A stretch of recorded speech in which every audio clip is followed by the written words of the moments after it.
صلی علی رسوله الکریم اما بعد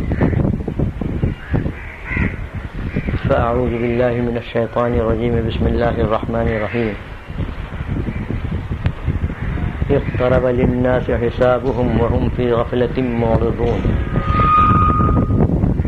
ما يأتيهم من ذكر من ربهم محدث إلا استمعوه وهم يلعبون. محترم حضرات، اس آیت میں ہم جیسے غفلت شعار لوگوں کے لیے اللہ تعالیٰ نے بڑی تنبیہ فرمائی ہے، اور آج یہ قوم جس غفلت میں مبتلا ہے اپنی آخرت سے اور اپنی قبر سے اور اپنی موت سے، اس کا علاج تجویز فرمایا ہے. غفلت تو ہوتی ہے، ذرا عیش و آرام کے ساتھ زندگی گزرنے لگے غفلتوں میں آدمی مبتلا ہوتا ہے، اور یہ فطرت ہے انسان کی. اور ذرا کچھ اوپر سے تنبیہات اور گرفت شروع ہو جائے تو پھر عقل ٹھکانے آ جاتی، غفلت بھی دور ہو جاتی اور اپنے رب کی طرف رجوع کرنے لگتا ہے. آج چونکہ عیش و عشرت والی زندگی کثرت سے ہے، یعنی ظاہری عیش و عشرت کہ سامان زندگی اور راحت و آرام کے اسباب اور سامان بہت ہے،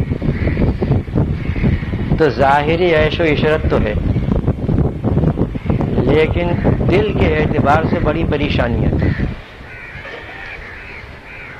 ذہن کے اعتبار سے بڑی پریشانیاں ہیں. آج ان نیک بندوں کے علاوہ جو اللہ کی طرف رجوع رکھتے ہیں،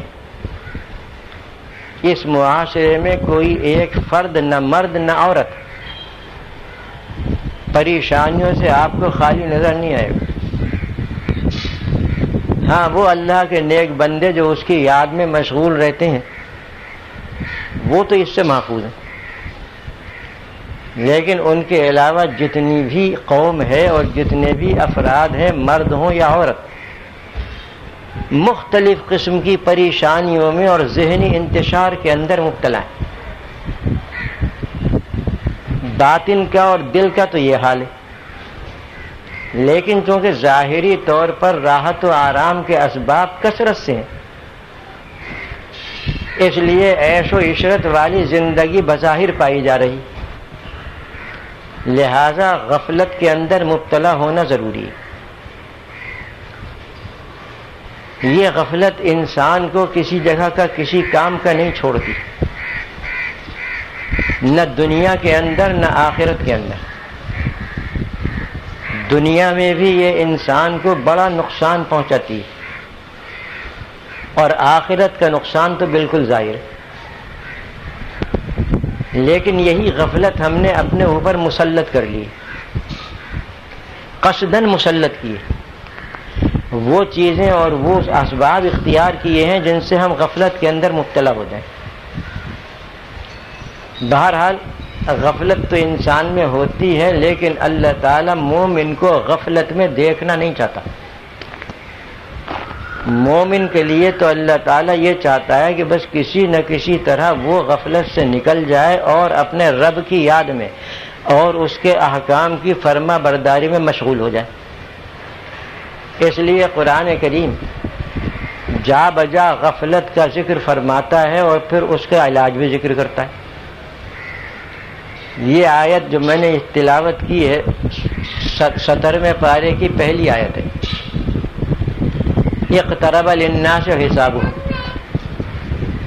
وهم فی غفلۃ معرضون. قریب آ لگا ہے لوگوں کے لیے حساب کا وقت، قریب آ لگا ہے، بہت نزدیک ہے، گویا سامنے ہے، بس ایک پردہ پڑا ہوا ہے. اس پردے کی وجہ سے ہماری نظروں سے اوجھل ہے، ورنہ بالکل سامنے ہے. قریب آ لگا ہے اور بہت قریب آ لگا ہے لوگوں کے لیے ان کے حساب و کتاب کا وقت. قریب آ لگا ہے کہ مطلب آپ سمجھ گئے ہوں گے، یعنی انسان کی موت جو سبب ہے اور زینہ ہے آخرت میں پہنچنے کا، وہ تو بالکل قریب ہے. ہر انسان کا یہی حال ہے، ہر عورت کا اور ہر مرد کی یہی کیفیت ہے کہ اس کی موت بہت نزدیک ہے، بہت قریب ہے. بخاری شریف میں حضرت علی کرم اللہ وجہ کا ایک قول بہترین قول نقل کیا گیا ہے. فرمایا ما اقرب ما هو آت وما ابعد ما هو فات. انسان کی پوری زندگی اور موت کا نقشہ کھینچ دیا دو لفظوں میں. فرمایا کس قدر نزدیک ہے وہ چیز جو آنے والی ہے، یعنی انسان کا مستقبل جو موت کے ساتھ اور پھر قبر کے ساتھ اور پھر آخرت کے ساتھ ہوگا وہ کس قدر نزدیک ہے. آنے والی ہر چیز نزدیک ہوتی ہے اور گزرنے والی ہر چیز دور سے دور تر ہوتی چلی جاتی ہے. تو فرمایا ما اقرب ما هو آت، آنے والی چیز کس قدر نزدیک آ لگی ہے، سامنے آ گئی. وما ابعد ما هو فات، اور جو وقت گزر گیا وہ کتنا دور چلا گیا ہے. ہم سب اپنی زندگی کے بہت سے اوقات گزار کر اس منزل تک پہنچے ہیں. گزرے ہوئے اوقات کتنی دور چلے گئے، اتنی دور چلے گئے کہ ہر انسان کی دسترس سے باہر ہے. اگر کوئی یہ چاہے کہ اپنے گزرے ہوئے زمانے اور گزرے ہوئے اوقات کو واپس لے آئے، ناممکن ہے، اتنی دور چلے گئے. اور آنے والا زمانہ جو مستقبل ہے اور مومن کا مستقبل ہے آخرت، وہ کس قدر نزدیک ہے کہ ادھر آنکھ بند ہوئی اور پہنچ گئے، ادھر سانس کا رشتہ ٹوٹا اور چلا گیا، ادھر دنیا سے اس کا تعلق ختم ہوا اور پہنچ گیا. اس قدر نزدیک. اسی حدیث کے اندر حضرت علی کا ایک قول بھی اور بھی ہے. فرمایا کہ اقبلت الآخرۃ مقبلہ وادبرت الدنیا مدبرہ. آخرت بہت تیزی کے ساتھ سامنے چلی آ رہی ہے اور یہ دنیا بہت تیزی کے ساتھ دور بھاگی چلی جا رہی ہے. دونوں جملوں کا مطلب تقریباً ایک ہی ہے، اور اس سے معلوم ہو گیا کہ حساب و کتاب کا وقت قریب آ لگا ہے. اس کا کیا مطلب؟ بس پتہ چل گیا کہ جیسے ہی کسی شخص کی آنکھیں بند ہوئیں اور دنیا سے اس کا رشتہ منقطع ہوا، پہنچ گیا وہ حساب و کتاب کی منزل میں. پہلے ابتدائی باس پرس ہوگی اور تفصیلی حساب آخرت میں ہوگا. ابتدائی تفتیش ہوتی ہے قبر کے اندر، اور پڑا رہتا ہے اس قبر کے اندر جس طرح اللہ چاہے. اور پھر آخرت میں تفصیلی تفتیش اور تفصیلی حساب ہوگا. تو حساب و کتاب تو شروع ہو گیا یہیں سے. آنکھ بند ہوئی اور اجمالی حساب سامنے آ گیا. قبر میں پہنچا اور فرشتوں نے سوالات شروع کر دیے. ان کے جوابات جس انداز میں دے گا اسی کے مطابق آگے معاملہ ہوگا، اور اسی طریقے سے یوم حشر تک پڑا رہے گا. یوم حشر میں پہنچے گا تو تفصیلی حساب و کتاب سامنے آ جائے گا. جیسے کہ اس دنیا میں بھی اس کی نظیر موجود ہے کہ کسی مجرم کو پکڑ لیتی ہے پولیس، جا کے تھانے میں بند کر دیتی، حوالات میں بند کرتی. وہاں ابتدائی تفتیش ہوتی ہے اس کے بعد پھر وہ پرچہ کٹا دیتی اور عدالت میں پیش کر دیتی. وہاں تفصیلی تفتیش ہوتی. اس تفصیلی تفتیش میں جو کچھ بھی سامنے آ جائے اس کے مطابق معاملہ ہوتا. اسی طرح اللہ کے یہاں بھی ہے کہ ابتدائی تفتیش اور اجمالی باز پرس یہ تو قبر میں، اور قبر تو میں نے اس لیے کہا کہ اکثر حدیثوں میں اس کا ذکر آیا ہے، ورنہ بعض حدیثوں سے یہ معلوم ہوتا ہے کہ اور حضرت تھانوی رحمۃ اللہ علیہ نے بھی لکھا ہے کہ اللہ کے یہاں حساب و کتاب، یہ اجمالی حساب شروع ہونے کے لیے وقت مقرر ہے۔ مردہ اگر قبر میں پہنچ چکا ہے تو وہاں پر شروع ہو جائے گا اس وقت پر، اور اگر ابھی قبر میں نہیں پہنچا ہے تو کبھی چارپائی پر اور اس کے جنازے کی چارپائی پر حساب شروع ہو جاتا ہے، کبھی غسل دیتے وقت شروع ہو جاتا ہے، کبھی اس کے بعد شروع ہو جاتا ہے، اس وقت مقرر پر شروع ہو جاتا ہے، کسی کو پتہ بھی نہیں چلتا۔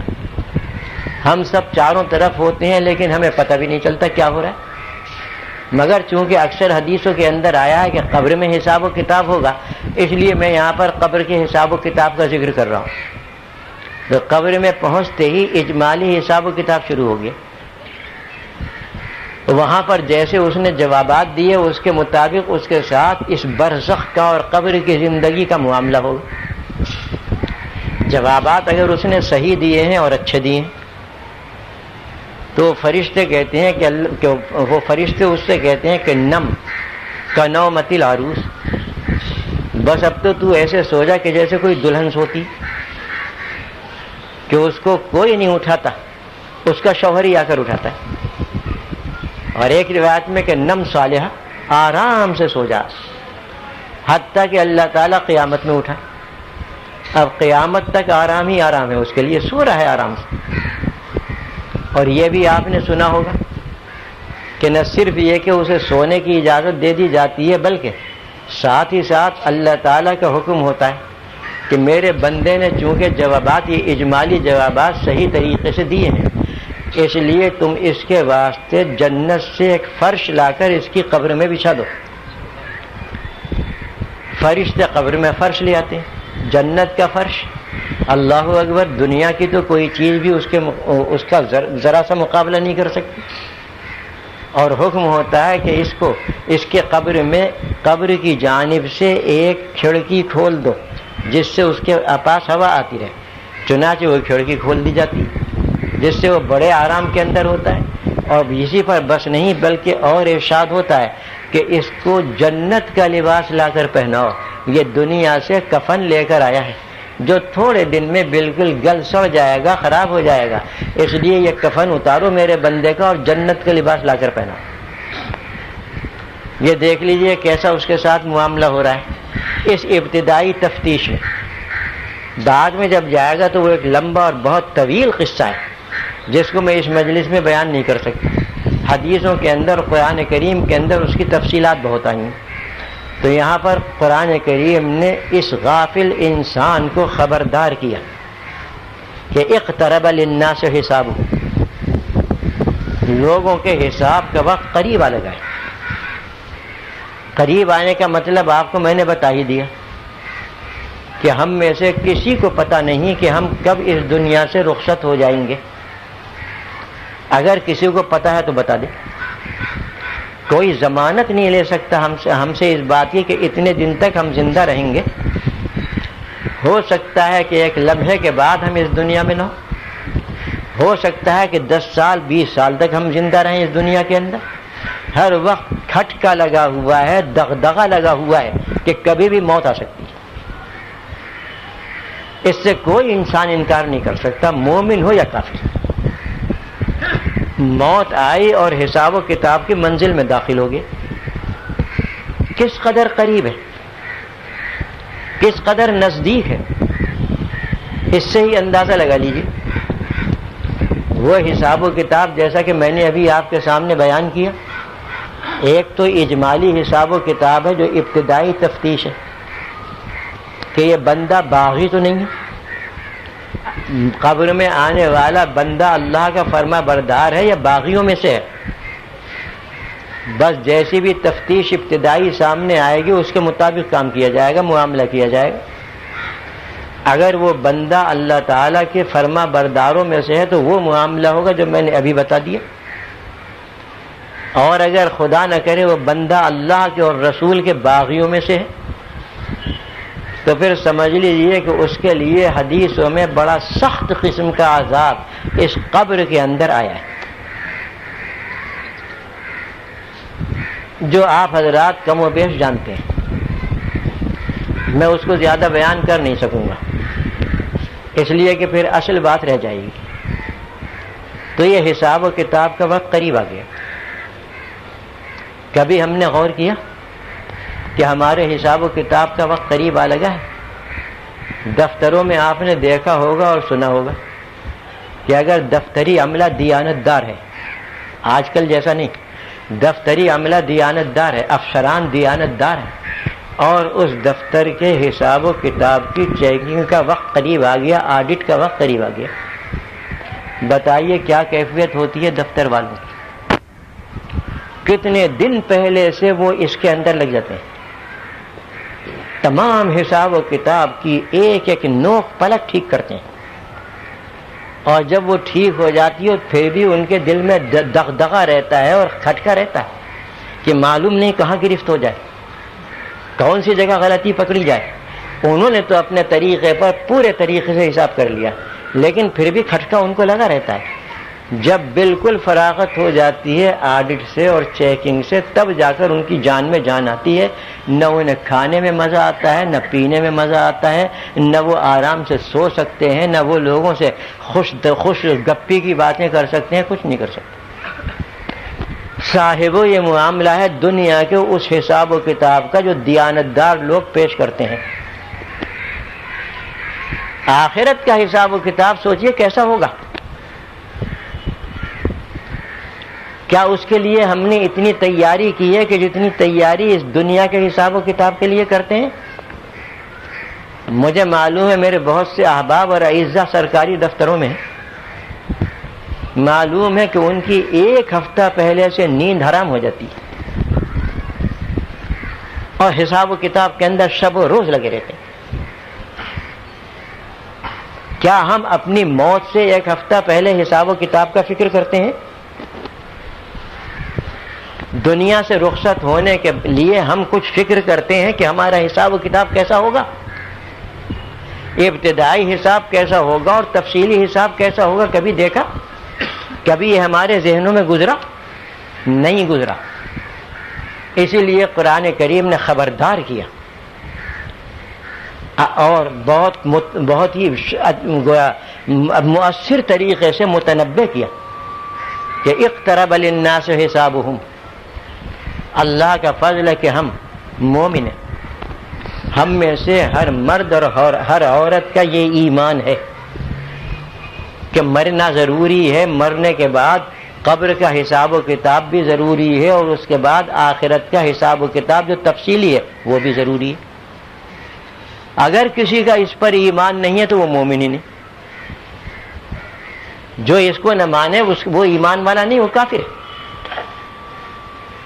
تو ہر مومن اور ہر مومنہ کے یہ ایمان کے اندر داخل ہے بات کہ ایسا ہونے والا ہے۔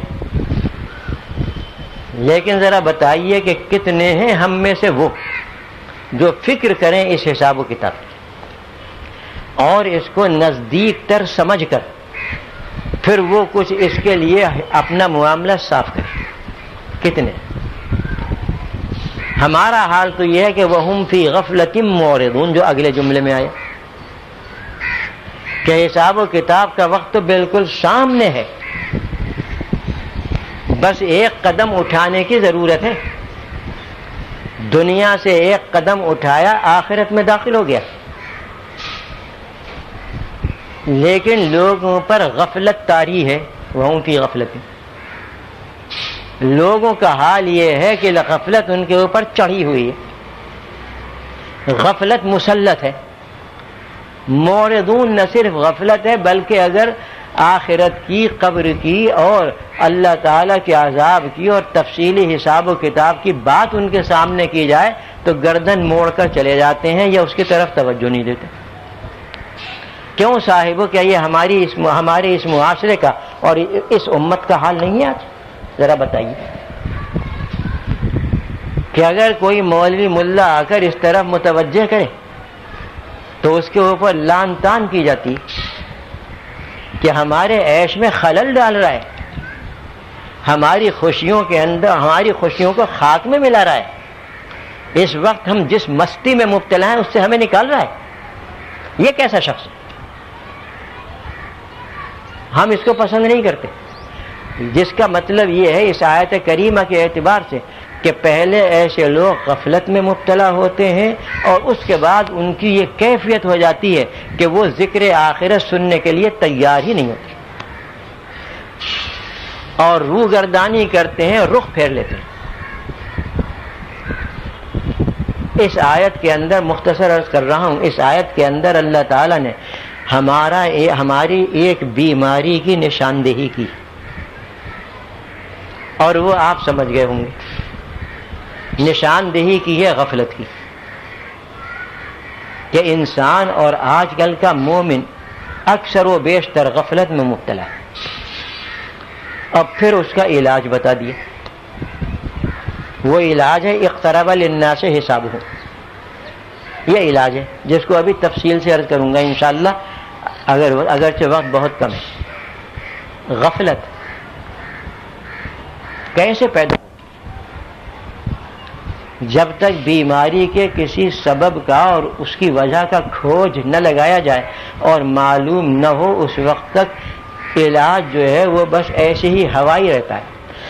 بیماری کی صحیح تشخیص کے بعد علاج صحیح ہوتا ہے۔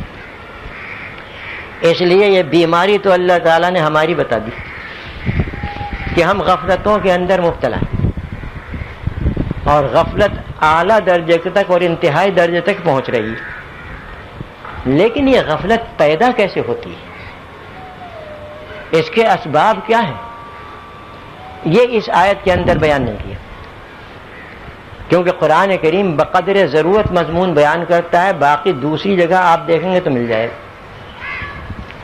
وہ دوسری جگہ آیات قرآنیہ کے اندر بیان کیا گیا۔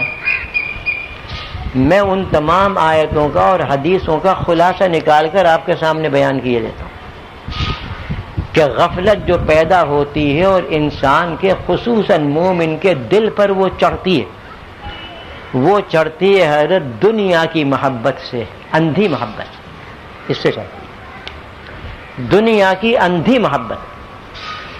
اندھی محبت کا مطلب آپ سمجھتے ہیں؟ اندھی محبت کا مطلب یہ ہے کہ نہ حلال دیکھے نہ حرام، نہ جائز کی طرف نظر کرے نہ ناجائز کی طرف نظر کرے، بلکہ جو کچھ بھی دنیا مل رہی ہے وہ ہڑپ، جو کچھ بھی مال ہاتھ آ رہا ہے وہ اپنا، حلال طریقے سے ہاتھ آئے تو ٹھیک، ورنہ حرام طریقے کے تو بہت سے راستے ہیں، رشوت خوری ہے، سود خوری ہے، اور بہت سی قمار بازی ہے، یہ سب راستے ہیں مال حرام کے۔ ان راستوں سے ہاتھ آ جائے تو ٹھیک۔ یہ ہے دنیا کی اندھی محبت۔ ایک دوسرے اور عنوان سے سمجھا دیتا ہوں، دنیا کی اندھی محبت کا مطلب یہ ہے کہ اللہ اور اس کے رسول کے حکم کے مقابلے میں دنیا کو ترجیح، یہ ہے اندھی محبت۔ اللہ تو فرما رہا ہے کہ اذان ہو چکی، نماز سے نماز پڑھ،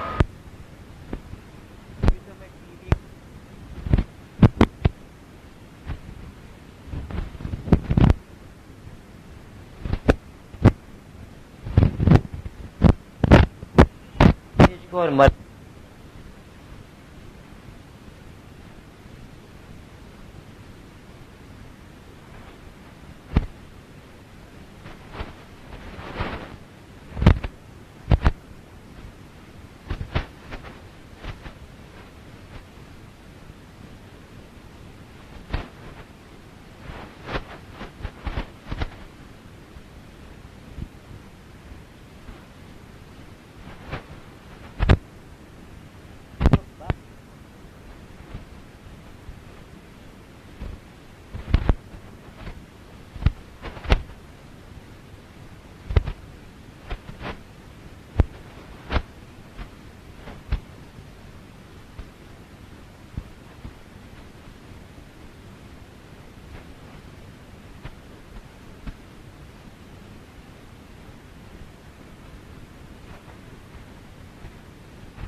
غفلت سے خالی ہیں.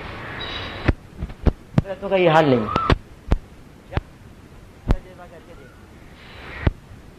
غفلت پیدا ہونے بالخصوص اہل و عیال میں